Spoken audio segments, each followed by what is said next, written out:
I spend my days crawling through the guts of the lunar base, fixing what breaks and trying to keep everything from falling apart. We're a small crew, isolated millions of miles from Earth, living in a metal shell buried beneath the lunar surface. My name's Sam, and I'm a technician. Though, considering the state of this place, technician feels like a fancy term. The base is a network of corridors and rooms, each more functional than the last. No windows, no sunlight, just the harsh glare of fluorescent lights and the hum of machines. Every corner reeks of disinfectant, metal and sweat. The air recyclers do their best, but you can't scrub out the smell of human fear and desperation. Power outages have been happening more often lately. Each time, it's my job to crawl into the bowels of this place and find out what's gone wrong. The others, scientists, doctors, engineers, they're all losing their patience. Tensions are high. People snap at each other over trivial things, and the usual camaraderie has been replaced by curt, bitter exchanges. "Hey Sam, you got a minute?" It's Dr. Lee, her voice taut with frustration. She's standing in the doorway to the control room, arms crossed. "The power in Section C just went out again. Can you check it out?" I give a short nod and grab my toolkit. No point in arguing. I know what needs to be done. As I head down the corridor, I can feel eyes on me. Fellow crew members watching, judging. They're scared, and fear breeds suspicion. Everyone's looking for someone to blame, and right now I'm an easy target. But it's not my fault. I just fix things. Section C is dark when I arrive. The emergency lights are on. I flick on my headlamp and get to work, prying open panels, checking circuits, tracing wires. It's routine, mechanical, something I can do with my eyes closed. I push deeper into the maintenance ducts, the space getting tighter. I find a junction box that's been tampered with. Wires pulled, circuits fried. Sabotage? Who would do this and why? I make the necessary repairs, hands moving on autopilot. As I finish up, the lights come back on, harsh and unforgiving. I take a moment to catch my breath, leaning against the cold wall. There's no time to dwell on it. I have to report back, let them know it's fixed. For now. Back in the control room, Dr. Lee looks relieved, but her eyes are still dark with worry. "Thanks, Sam. Let's hope this holds." "Yeah," I mutter, not really believing it myself. Something's wrong here. Something more than just faulty wiring. And I have a sinking feeling that whatever it is, it's only going to get worse. The following day, I slip back into my routine. It's early morning, if you can call it that without a sun to mark the time, and I'm making my rounds. The base's life support systems are our lifeline, and I've got a checklist a mile long to ensure they're functioning. Each step is a small battle against the inevitable decay of our artificial environment. I start with the air filtration unit. We rely on technology, and the constant buzz of the machines is a comforting, yet irritating reminder of that. I open the panel, check the filters. As usual, they're clogged with a fine layer of lunar dust. It's insidious, finding its way through every seal and gasket. I replace the filters and log the maintenance. Next is the water recycling system. This one's always tricky. Any malfunction here, and we're in serious trouble. I spend extra time checking the pressure gauges, inspecting the pipes for leaks. A slight drip catches my eye. Nothing major, but it needs fixing. I tighten a few fittings and make a mental note to monitor it closely. Moving on to the thermal regulation system, I feel the monotony settling in. It's a delicate balance, keeping the temperature within safe limits. Too cold, and the machinery starts to seize up. Too hot, and we risk overheating the whole base. I run diagnostics, recalibrate the sensors, and move on. It's all part of the grind. As I pass through the mess hall, I see the familiar faces of my colleagues, each absorbed in their own tasks. There's Dr. Jacobs, leaning over a datapad, probably analyzing another set of samples. He's been on edge lately, more so than usual. And then there's Maria, our communications officer, staring blankly at her console. She's been trying to get a response from Earth for days. Nothing but silence.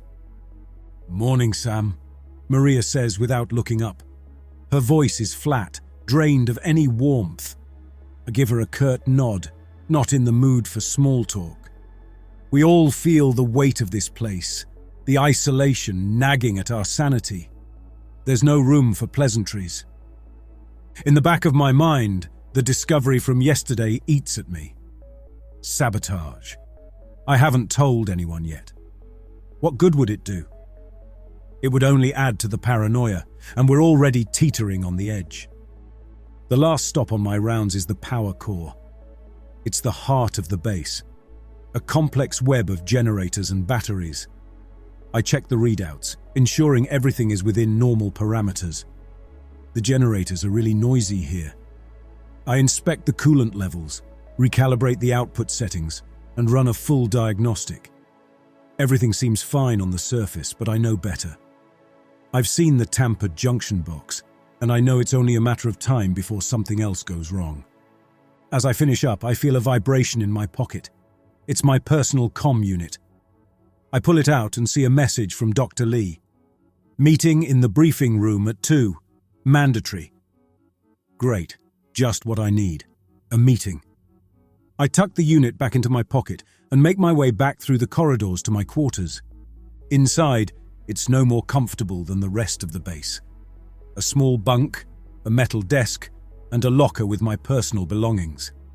I sit on the edge of the bed and rub my temples. I close my eyes for a moment, trying to shut out the constant hum of the base. I think about home, about the green fields and open sky. It's a distant memory, almost unreal after months of living in this metal box. I shake it off and get up. No point dwelling on what I can't change. The briefing room is a small, cramped space with a long table and a few scattered chairs. By the time I get there, most of the crew is already assembled. Dr. Lee stands at the head of the table, her expression as grim as ever. I take a seat near the back, trying to blend into the background. "Thank you all for coming," Dr. Lee begins, her voice strained. "As you know, we've been experiencing a series of power outages. This is not just an inconvenience, it's a serious threat to our survival." Murmurs ripple through the room. Everyone knows the stakes. Without power, our life support systems fail. No air, no heat, no water, we wouldn't last more than a few hours. "We've identified a pattern," she continues. "The outages are becoming more frequent and more severe. This is not a random occurrence. Someone is deliberately sabotaging our systems." The room falls silent. I feel a cold sweat trickling down my back. I glance around, trying to gauge the reactions of my colleagues. Some look shocked, others angry. A few, like Maria, seem resigned, as if they expected this all along. "We need to find out who is responsible," Dr. Lee says, her gaze sweeping across the room. "And we need to stop them before it's too late." Just as she's about to continue, the lights dim and then go out completely.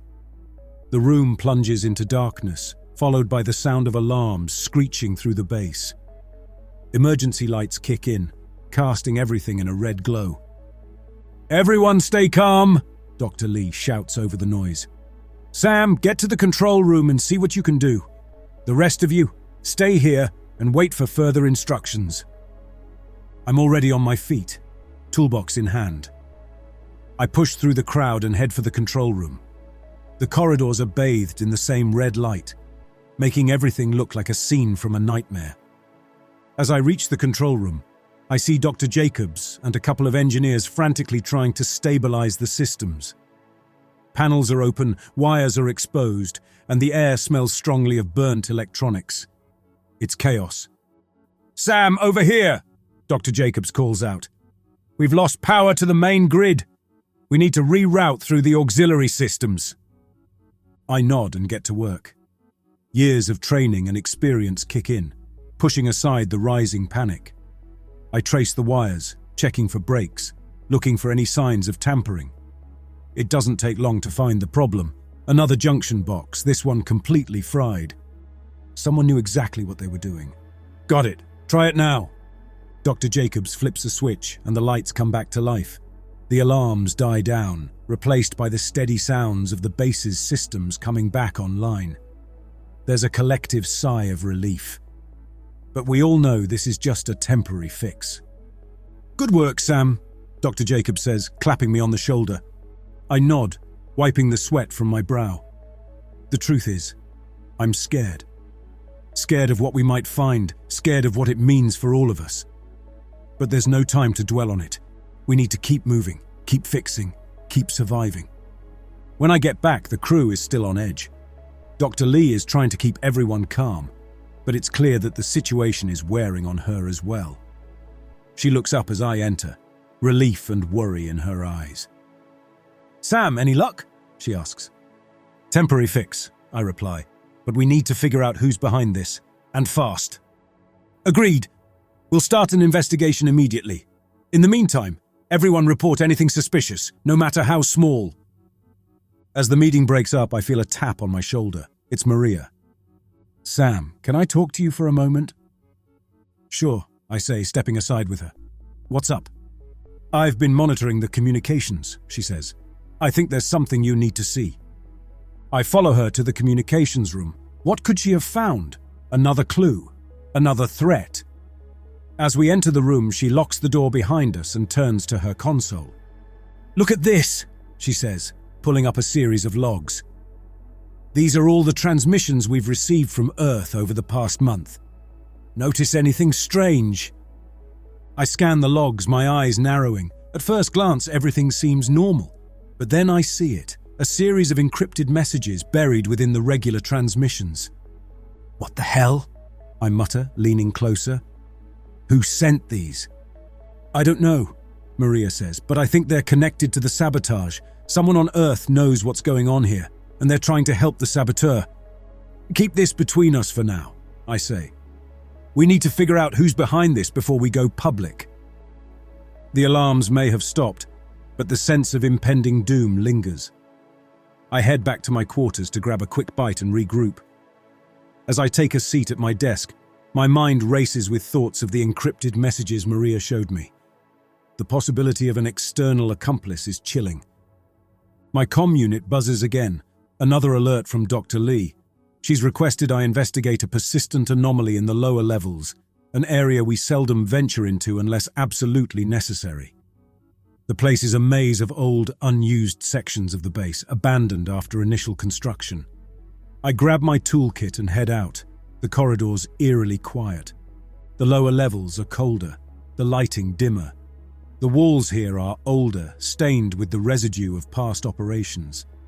It feels like stepping into a forgotten world. A faint, irregular sound catches my attention, a sound that's both unfamiliar and unsettling. I follow the noise. The corridors twist and turn, and I soon find myself in an area I've never seen before. The sound grows louder, leading me to a large, reinforced door. It's locked, but the control panel beside it is active. I pull out my toolkit and bypass the security protocols. The door slides open, revealing a room bathed in a green glow. My headlamp cuts through the dim light, revealing rows of human-sized tanks filled with some liquid. Suspended within each tank are bodies, clones, their features identical, their eyes closed as if in deep sleep. I feel a sudden chill. This is the hidden lab I've heard whispers about, but seeing it in person is far more disturbing than I imagined. I move closer to one of the tanks, my breath fogging up the glass. The clone inside looks peaceful, almost serene, but there's a grotesque undercurrent to it all. These aren't people, they're products, created and stored like inventory. I find a terminal at the far end of the room and start digging through the files. Detailed records outline the cloning process, from initial DNA extraction to full-grown human replicas. The purpose is clear. Organ harvesting. The clones are being grown specifically for their organs, to be harvested and used as needed. The ethical implications are staggering. Suddenly, a noise from behind startles me. I spin around, half expecting one of the clones to have awoken. Instead, I see movement near the back of the room. A figure steps out of the shadows, a clone by the looks of it, but different, more aware, more alive. "You're not supposed to be here," he says, his voice low and aggressive. "Who the hell are you?" "I could ask you the same thing," I reply.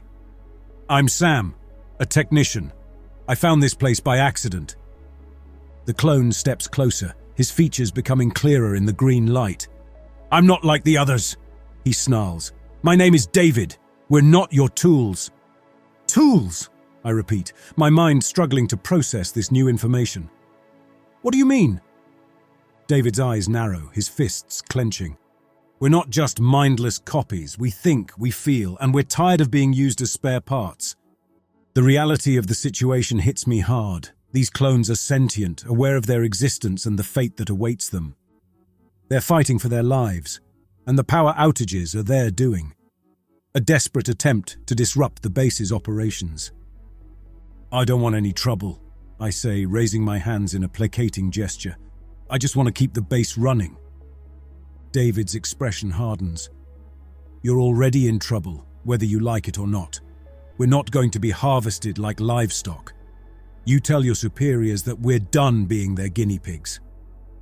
I feel a surge of conflicting emotions, sympathy for their plight, fear for what this means for all of us. The ethical lines are blurred beyond recognition. On one side, the clones fighting for their right to live. On the other, the crew unaware of the horrors hidden beneath their feet. "There's got to be another way," I say. "This isn't right, but attacking the base won't solve anything." David's eyes flash with anger. "We've tried every other way. Now it's this or die, and we're not going down without a fight." I back away slowly, my heart pounding. I need to think.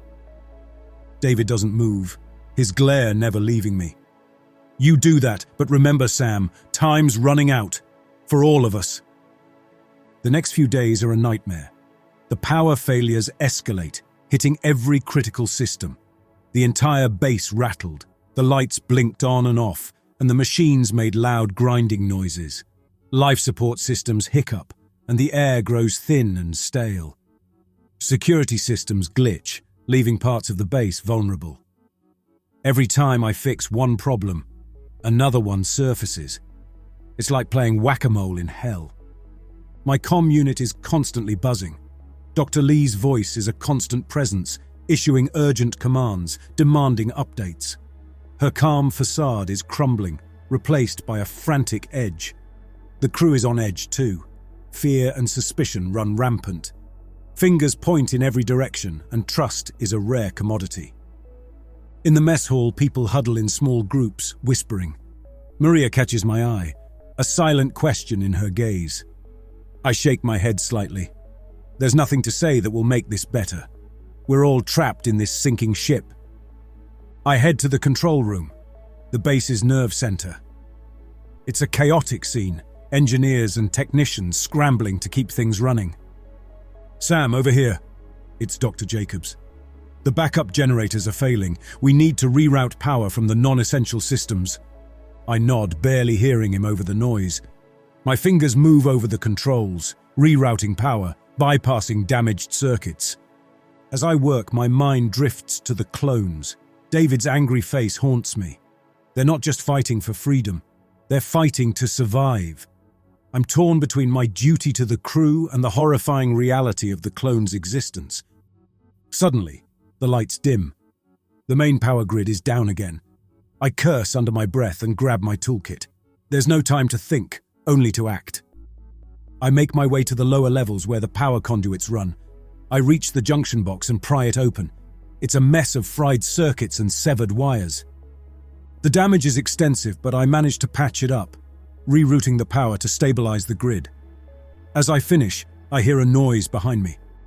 It's David, flanked by two other clones. Their eyes burn with anger and desperation. What do you want? I ask, fear clawing at my insides. You know what we want, David snaps. Freedom! We won't be slaughtered like cattle. I'm trying to keep this place running, I say, my hands clenching into fists. If you keep sabotaging the systems, we're all going to die.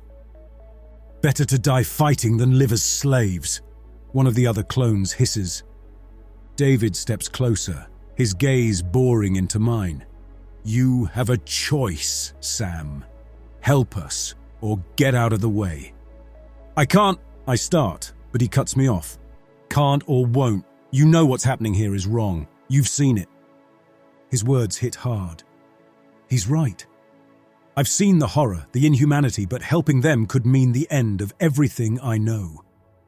I need time to think, I say. David's face twists in anger. We don't have time. Make your choice, Sam, before it's too late.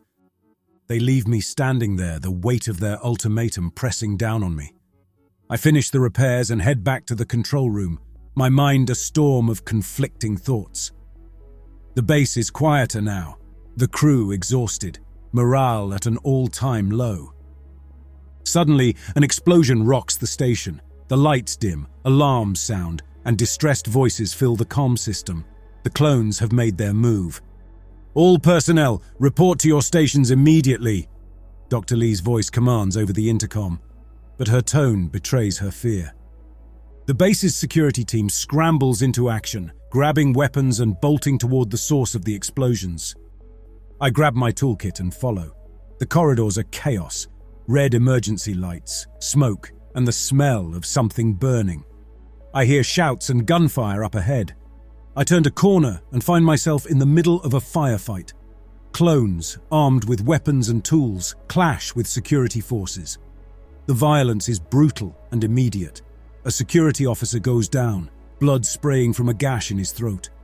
A clone crumples to the floor, his head caved in by a baton. I duck behind a bulkhead, trying to stay out of the line of fire. I see David among them, his eyes burning with rage. He catches my eye, and for a moment, time seems to freeze. The ethical dilemma slams into me like a freight train. On one side, my duty to the crew and the base. On the other, the clones fight for survival. I feel like I'm being torn in two, but the violence around me forces my hand. I decide to stay loyal to my crew, to the people I've worked with for months. I can't turn my back on them. I push my way through the chaos, making my way to the control room. The corridors are a war zone. Clones and crew members clash violently. I see bodies lying across the floor, blood pooling around them. I burst in where Dr. Lee and a few others are trying to manage the situation. The look on her face when she sees me is one of hope. "Sam, what the hell is going on out there?" she demands, her voice authoritative. "The clones," I gasp, catching my breath. "They're sentient. They're fighting for their lives. They've been sabotaging the base." Dr. Lee's face twists in confusion. "What are you talking about? Clones?" I take a deep breath, the words tumbling out in a rush. "I found a hidden lab. They're cloning humans for organ harvesting. These clones are sentient, and they're fighting for their lives. They're the ones behind the sabotage." Dr. Lee's eyes narrow, processing this new information. "We need to secure the base. Can you shut down their access to the systems?" "I'll try," I say, moving to a console. But they're smart, and they've already bypassed many of our protocols. The intercom comes to life and David's voice fills the room. "This is your last chance, humans. Surrender the base or face complete annihilation." Dr. Lee grabs the microphone. "We will never surrender. This is our base, and we will defend it." The next few hours are filled with violence. The clones press their attack, and the base's corridors become a charnel house. I see things that will haunt me forever. Crew members torn apart, clones blasted into unrecognizable pieces by gunfire. I focus on the systems, trying to stay out of the direct fighting. I manage to cut off some of the clones' access points, but it's not enough. The base's automated defenses go offline one by one, and the clones push deeper into our territory. A loud crash draws my attention. The clones have breached the control room. David strides in, flanked by his followers. Dr. Lee stands her ground, her sidearm drawn. "This is madness," she spits, her voice full of venom. "You can't win." David's eyes are cold. "We already have. We are not your property. We will be free. The fight that follows is brutal. David charges at Dr. Lee and they grapple violently. I duck behind a console, trying to stay out of the line of fire. The other clones and crew members clash, the room filled with the sounds of struggle and pain. Dr. Lee manages to shoot David in the leg, but he doesn't stop. He grabs her arm, twisting it until I hear the sickening snap of bone. She screams and he throws her to the floor, his eyes blazing with fury. I can't watch anymore.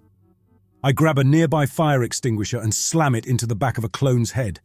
He goes down, and I turn to see David advancing on Dr. Lee, a knife in his hand. "Stop!" I say, stepping forward. "There's been enough killing!" David pauses, his eyes locking onto mine. "Then help us, Sam. End this madness." I shake my head. "I can't." His face hardens, and he moves to strike. But Dr. Lee, with her last bit of strength, raises her gun and fires. The bullet catches David in the chest, and he falls, blood pouring from the wound. The room falls silent, the only sound Dr. Lee's breathing. I rush to her side, helping her up. She's pale, her arm hanging limp at her side, but she's alive. "We need to secure the base," she whispers, her voice weak. "Finish this." The battle ends, but the horror lingers. The clones are defeated, their rebellion crushed. The corridors are silent now, the echoes of violence fading into a grim quiet. The cleanup begins, and it's a nightmare. Bodies lie everywhere. Some are human, some are clones, all are broken. I step over the remains, the smell of blood and burnt flesh filling my nostrils. I lift a body, a clone whose face is twisted in pain. There's no time for sentiment. The dead must be cleared away, the base restored to some semblance of order. The survivors are few. We gather in the mess hall, our faces haunted. Dr. Lee, her arm in a sling, stands at the front. "The encrypted messages from Earth need to be decrypted. We need to know who was behind this," she says, her voice firm but strained. I nod, stepping forward. "I'll handle it." I head to the communications room. The encrypted messages have been a mystery since the outages began. Now, with the base secure, I can finally focus on uncovering the truth. I sit down, breaking through layers of encryption. As the code unravels, a series of messages come into view. They're from a high-ranking official on Earth, a name I recognize. Conrad Sterling, a stinking rich tycoon with his fingers in every pie, his power and influence extending into every corner of the corporate and political world. The messages paint a horrifying picture. Sterling orchestrated the cloning program, driven by greed and a ruthless pursuit of profit. He saw the clones not as beings, but as commodities, a resource to be exploited. The messages detail shipments of organs, secret accounts filled with blood money, and instructions to the base's former leaders to keep the operation running smoothly. His wealth and power grew on the backs of the cloned, their lives discarded like so much refuse. I feel a sick rage boiling up inside me. The clones' rebellion, their fight for freedom, was against a system designed to consume them. They were fighting against a monstrous greed that saw them as nothing more than spare parts. I compile the messages, creating a dossier of evidence. Dr. Lee needs to see this. Back in the mess hall, I hand Dr. Lee the dossier. She reads through it, her face growing grimmer with each page. The room is silent, the remaining crew watching her, waiting. "Conrad Sterling," she says finally, her voice hard. "He's responsible for this nightmare. He set this all in motion. What do we do now?" Maria asks, her voice small and tired. "We expose him," Dr. Lee replies. "We send this information to every news outlet, every government agency. The world needs to know what he's done." There's a murmur of agreement. Even in our broken state, there's a desire for some form of justice, however hollow it might be. The base is a ruin, and our mission is in tatters, but the truth must be told. As we prepare the transmission, I think about the clones, about David. They fought for a freedom they never had a chance to grasp. Their faces, their pain haunt me. They became monsters in their desperation, but it was a monstrous world that made them so. The truth of Conrad Sterling's atrocities spread across Earth. The dossier ignited outrage among the public and brought swift action from authorities. Sterling was arrested, his assets frozen, his empire crumbling under the weight of his exposed crimes. But justice was a hollow victory. The lives lost, the suffering endured, could never be undone. Dr. Lee, her arm permanently damaged, remained a stoic figure among the wreckage. She coordinated the cleanup, but the light in her eyes was gone. The ethical compromises, the brutal decisions had taken their toll. She would never forgive herself for the part she played in the horror, nor would she forget the faces of those who perished. Maria, the communications officer, found herself adrift. The hope she once held for connection, for messages from home, felt meaningless in the wake of their ordeal. She continued her duties, but her heart was heavy with the weight of what they had uncovered and the lives lost in the fight for freedom. I remained behind on the base, overseeing the systems I once maintained with a different purpose. I couldn't escape the memories of the clones, their struggle, their tragic end. I couldn't escape the role I played in their fate. In the end, the base was a silent witness to the horrors of human greed and the desperate bid for survival. The ethical lines were forever blurred and the scars ran deep. Life went on, but those of us who survived couldn't escape the consequences of our actions at the base. It was a harsh reminder of the sacrifices we made.